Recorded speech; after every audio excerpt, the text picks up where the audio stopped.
천지를 만드신 하나님 아버지를 내가 믿사오며 그 외아들 우리 주 예수 그리스도를 믿사오니 이는 성령으로 잉태하사 동정녀 마리아에게 나시고 본디오 빌라도에게 고난을 받으사 십자가에 못 박혀 죽으시고 장사한 지 사흘 만에 죽은 자 가운데서 다시 살아나시며 하늘에 오르사 전능하신 하나님 우편에 앉아 계시다가 저리로서 산 자와 죽은 자를 심판하러 오시리라. 성령을 믿사오며 거룩한 공회와 성도가 서로 교통하는 것과 죄를 사하여 주시는 것과 몸이 다시 사는 것과 영원히 사는 것을 믿사옵나이다. 아멘. 찬송가 338장 찬양하겠습니다. 338장입니다. 내 주를 가까이 하게 함은 함께 찬양하겠습니다.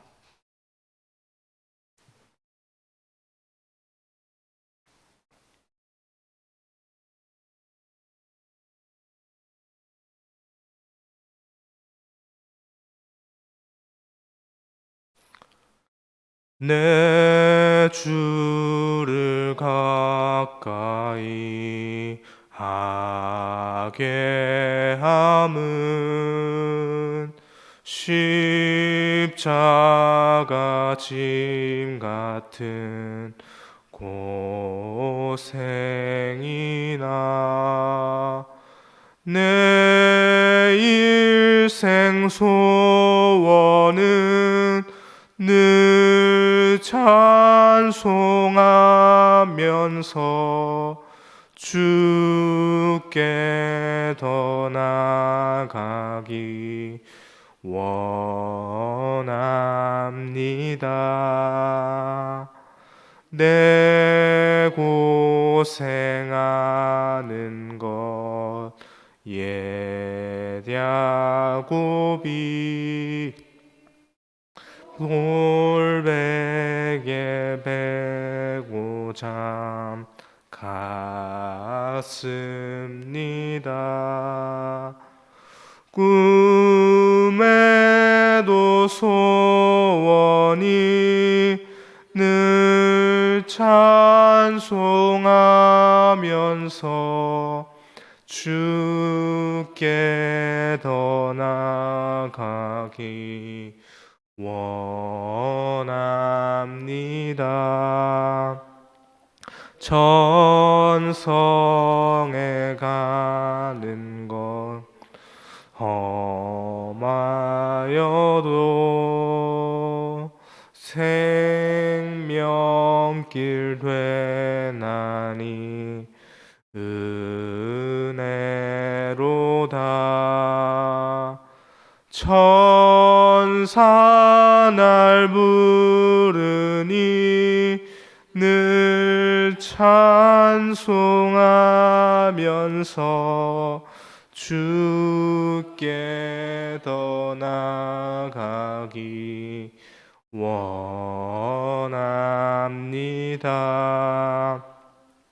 야곱이 잠 깨어 일어난 후 돌단을 쌓은 것 본받아서 숨질 때 되도록 늘 찬송하면서 주께 더 나아가기 원합니다.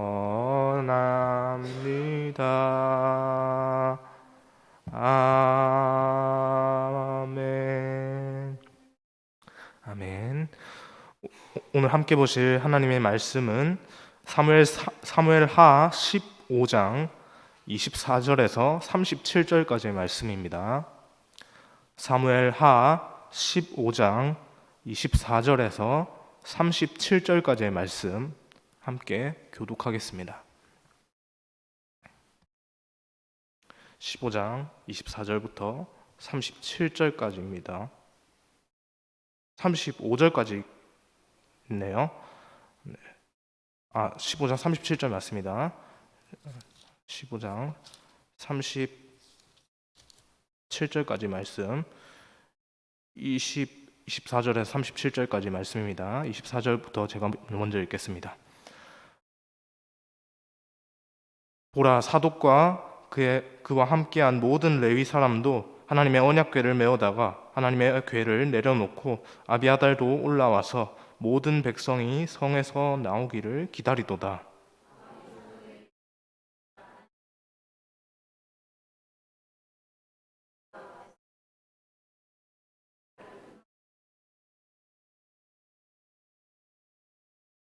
그러나 그가 이와 같이 말씀하시기를 내가 너를 기뻐하지 아니한다 하시면 종이 여기 있사오니 선이 여기시는 대로 내게 행하시옵소서 하리라.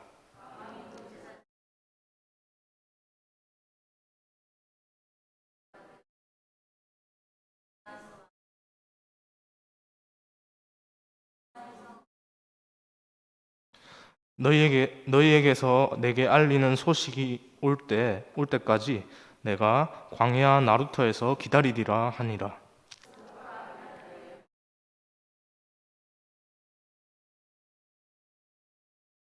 다윗이 감람산 길로 올라갈 때 그의 머리를 가리고 맨발로 울며 가고 그와 함께 가는 모든 백성들도 각각 자기의 머리를 가리고 울며 올라가니라.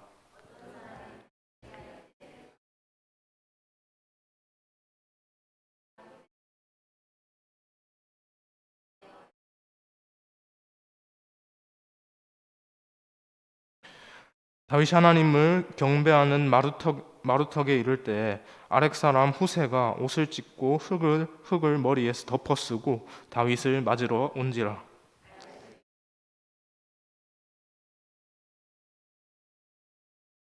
그러나 내가 만일 성읍으로 돌아가서 압살롬에게 말하기를 왕이여 내가 왕의 종이니이다. 전에는 내가 왕의 아버지의 종이었더니 이제는 내가 왕의 종이니이다 하면 네가 나를 위하여 아이도벨의 모략을 패하라 하리라.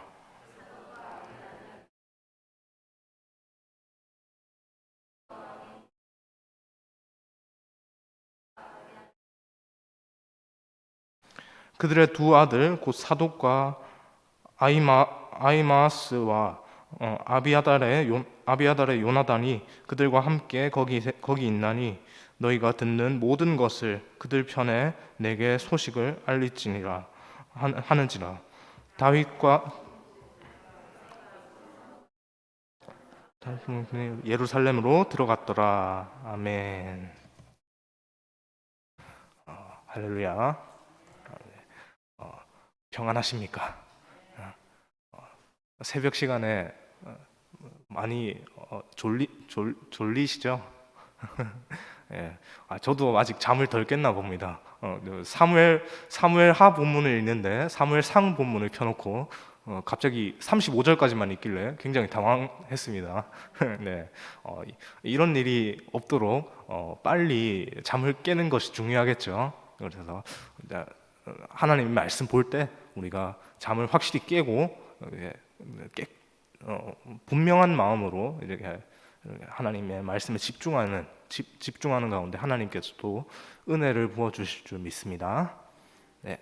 어제 우리는 아들 압살롬의 반역에 피난길에 오를 수밖에 없었던 다윗의 두려움을 보았습니다.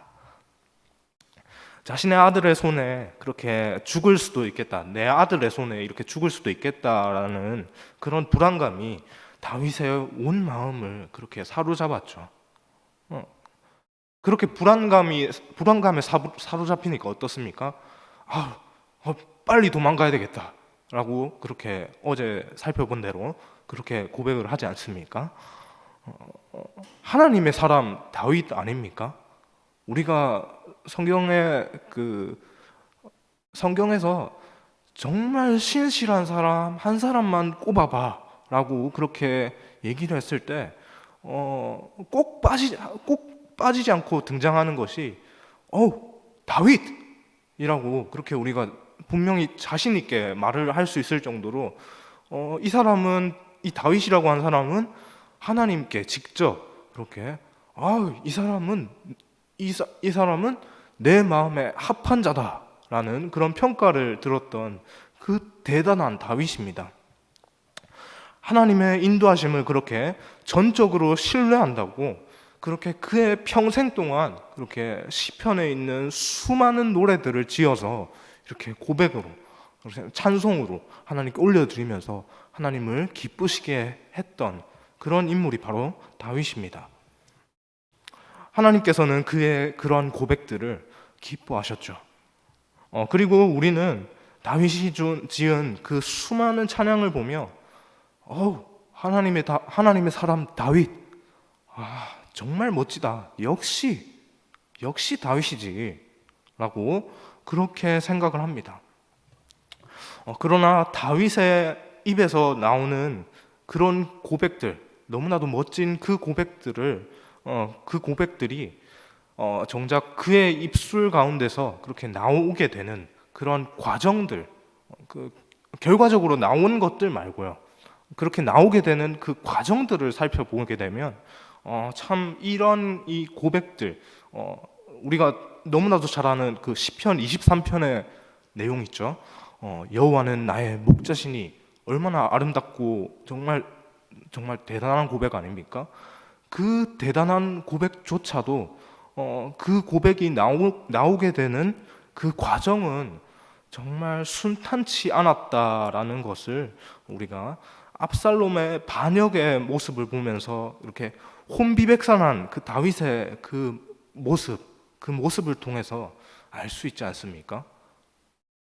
이런 내 마음을 혼비백산하게 만드는 이런 고난들이 다윗의 삶 가운데서 수도 없이 많이 벌어집니다. 어제 뉴스를 보니까요, 어느 부부가 이렇게 부부 싸움을 했는데 그 과정에서 10대 아들이 이렇게 그 흉기로 이제 부부가 부부 싸움을 했는데 그 자신의 아버지 되는 그 아버지를 흉기로 이렇게 찔러서 살해했다라고 하는 그런 뉴스를 보았습니다. 아들이 경찰서에서 그렇게 진술을 하기를 부부 싸움이 너무 이렇게 격하게 일어나는 것 같아서 이제 부모님을 말리다가 도저히 감당이 안 돼서 우발적으로 살해했다고 합니다. 이 사건에 대해서 법원은 아들이 나이가 어리고 증거인멸의 가능성이 적다는 이유로 구속영장을 기각했습니다. 아들의 나이가 뉴스를 보니까 만 15이라고 나오더라고요. 그렇게 아이가 많이 어리니까 어리고 정말 감정적으로 어떻게 성인처럼 이렇게 정상적인 이제 판단을 할 수 없다라고 그렇게 생각이 되니까 적절하게 이게 감형이 된 것 감형이라고 하나요? 가만이 되었다라고 그렇게 보여집니다. 저는 이것을 보면서 우리가 이 새벽에 묵상하고 있는 다윗과 압살롬의 비극적인 상황이 이렇게 머릿속에 오버랩되어서 딱 지나갔는데요. 상황은 사실 좀 다릅니다만 아버지와 아들의 관계에서 어떻게 일어나지 말아야 할, 생각지도 못할 그런 비극적인 상황이 일어난 것이 오늘 본문에 다윗과 압살롬의 관계도 마찬가지 아닙니까? 물론 이제 다윗은 이런 그 뉴스에 나왔던 이 아버지처럼 아들에게 죽지는 않았지만 죽임 당하는 그런 일들은 벌어지지 않았지만 거의 지금 뭐 아들이 눈에 도끼를 품고 서슬퍼런 눈으로 이렇게 칼을 겨누고 이렇게 아버지의 자리를 내가 먹겠다라고 그렇게 다가오면서 그렇게 위협을 하고 있는 것을 보게 됩니다. 그런 비극적인 상황 앞에서 벼랑 끝까지 내몰린 그 다윗의 그 행보는 어떻습니까? 오늘 본문 25절, 26절의 말씀을 함께 읽겠습니다. 25절, 26절 두 절입니다. 함께 읽겠습니다. 왕이 사독에게 이르되 보라, 하나님의 궤를 성읍으로 도로 메어 가라. 만일 내가 여호와 앞에서 은혜를 입으면 도로 나를 인도하사 내게 궤와 계신 데를 보이리라. 그러나 그가 이와 같이 말씀하시기를 내가 너를 기뻐하지 아니한다 하시면 종이 여기 있사오니 선히 여기시는 대로 내게 행하시옵소서 하리라. 아멘. 다윗은 아들 압살롬의 반역에 예루살렘을 버리고 그렇게 그 옛날에 장인 어른 사울이 자신을 죽이려고 할 때 그렇게 도망했었던 그 광야로의 길을 선택합니다. 엄밀히 따지면 성경에 나오는 그 수많은 광야들이 있지 않습니까? 엄밀히 따지면 이 광야는 그때 광야와는 지역적으로는 다른 광야입니다. 지역적으로는 다른 광야이지만 그래도 어쨌든 광야는 광야죠. 광야가 무슨 어떤 곳입니까? 아무것도 없습니다. 그 아무것도 없는 그 광야로의 길로 피난길을 오르게 되는 다윗의 그 오늘 상황입니다. 다윗의 그 피난길의 여정에는 하나님의 법궤도 함께 한 것으로 보입니다. 하나님의 나라에서 하나님의 법궤가 가지는 의미는 하나님 바로 그 자체나 다름이 없습니다. 하나님께서는 이스라엘 백성들을 당신의 나라의 백성으로 삼으신 출애굽 시대 때부터 그 하나님의 그 법궤를 그들 가운데 두시고 이 법궤 가운데 내가 너희와 함께하겠다라고 그렇게 말씀을 하셨죠. 그 법궤가 하나님의 성소, 지성소의 한 중간에 그렇게 자리하고 있으면서 이스라엘 백성들아 나를 예배하라. 내가 너희의 예배를 이곳에서 받으며 너희와 항상 함께하겠다라고 그렇게 말씀을 하셨습니다. 통상적으로 국가의 원수는 그 나라 그 자체라고 볼 수 있는데요. 하나님의 임재하심이 하나님이 여기에 함께 계신다라는 그런 의미가 이제 법궤에 담긴 의미라고 한다면 그 법궤와 함께하는 그것은 곧 하나님께서 함께하시는 이곳이 바로 하나님의 나라라는 의미를 갖게 되는 겁니다. 그 하나님의 나라에서 하나님께서 직접 당신의 뜻을 따라서 그렇게 나라를 다스릴 청지기의 역할로, 주인이 아닙니다. 청지기의 역할을 그렇게 수행할 사람으로 그렇게 구별되어진 것이 바로 다윗입니다. 왕으로 세워졌지만 진정한 왕이 아닙니다.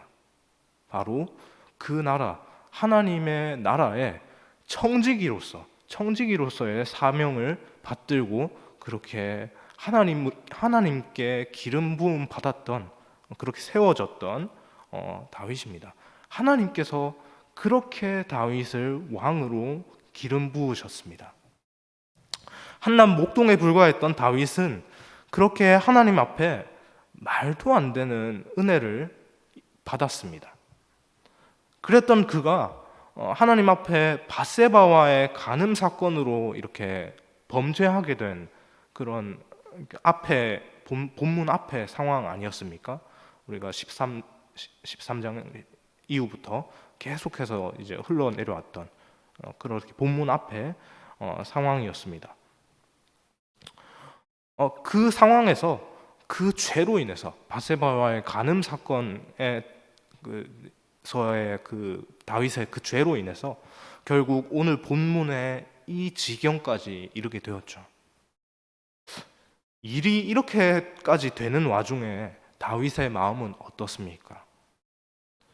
끊임없이 하나님이 아닌 세상의 그 그 현실에 눈을 빼앗깁니다.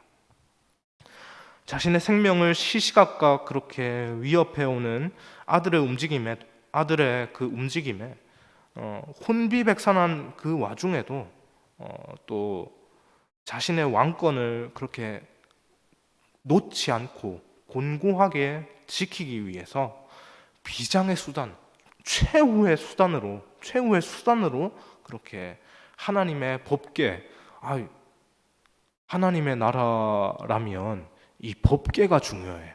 그래, 내 아들이 이렇게 위협을 해서 나를 위협해서 이렇게 이스라엘을 먹으려고 하지만 법궤를 가지고 가면 아들은 이스라엘을 먹는 것이 아니야.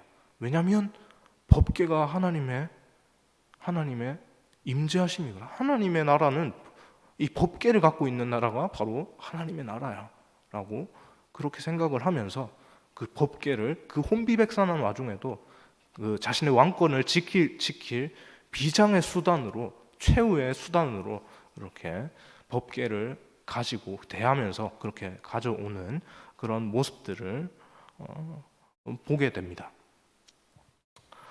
그런 그를 하나님께서는 허허벌판에 아무것도 없는 그런 광야길로 내모셨고요. 아무것도 없는 그 광야길에서 그 옛날에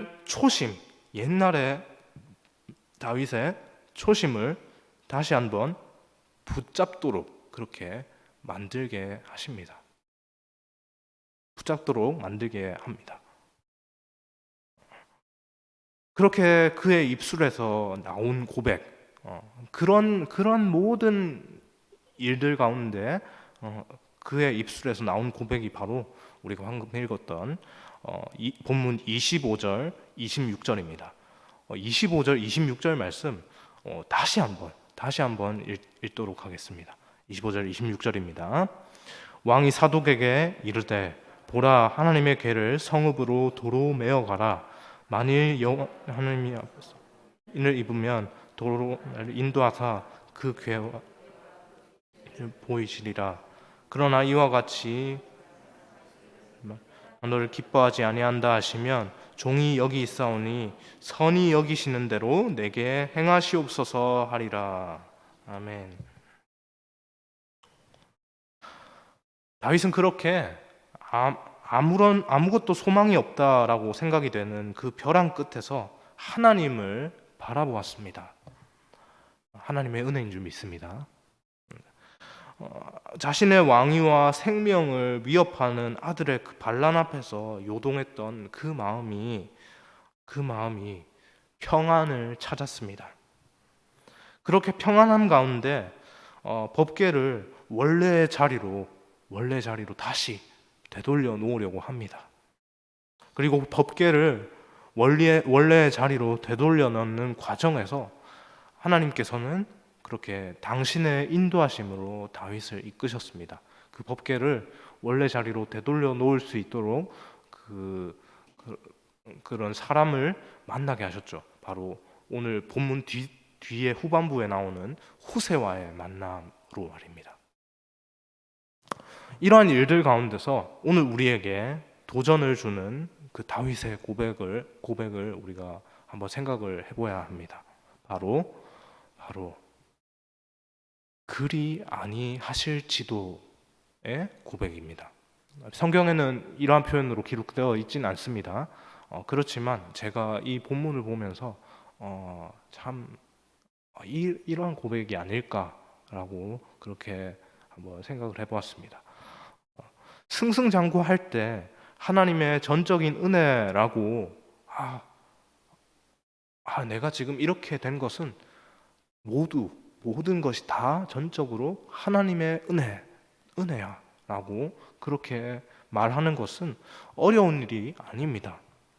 그러나 반대로 오늘 본문의 다윗의 상황처럼 벼랑 끝까지 내몰린 상태라면 어떻습니까? 나를 지키시고 사랑하시는 분께서 왜 나에게 이러한 현실들을 허락하셨나라고 원망하게 되지 않습니까? 실제로 그 다윗과 압살롬의 관계에서 압살롬은 압살롬이 그렇게 반응을 했죠. 나는 이 정도까지 이렇게 되려고 하지 않았는데 나를 향해서 왜 아버지는 나를 왜 거들떠 보지 않고 왜 이런 상황들은 왜 나를 다 힘들게 하는가라고 그렇게 세상을 향한 원망만을 늘어놓았습니다. 어, 그러한 그 원망의 상황들 가운데서 인간적인 반응은 어떻습니까? 그 상황을 해결해 보려고 수단과 방법들을 가리지 않고 그렇게 총동원하는 그런 모습들을 압살롬의 그런 모습들을 보았고, 또 본문 앞에 그 다윗의 상황들을 통해서 법궤를 가지고 나오는 다윗의 그런 모습들을 통해서 자신의 어떻게 해서든 자기의 모든 것들을 지켜보려고 인간적인 방법들을 다 동원하는 그런 모습들을 보게 됩니다. 이런 방법들, 이런 인간적인 것들은 하나님께서 원하시는 것이 아닙니다. 하나님께서 원하시는 것은 겸손함으로 오직 전적으로 당신을 의지하는 것입니다. 압살롬에게 쫓겨서 그렇게 광야로 내몰린 끝에 결국 그 끝에서 다윗은 다시 한번 그 사실을 기억해냈습니다. 다윗에게 그것이 하나님의 은혜입니다. 하나님의 겸손함으로 내가 하나님을 의지해야 한다라는 것을 깨달은 것, 그 광야길 끝에서, 그 도피 생활 끝에서 깨닫게 하신 것, 다시 한번 깨닫게 하신 것, 그것이 바로 다윗에게 주어진 하나님의 은혜였습니다. 그 은혜가 다윗은 그 모든 시행착오 끝에 그것을 깨달았지만, 오늘 본문을 바라보는 우리는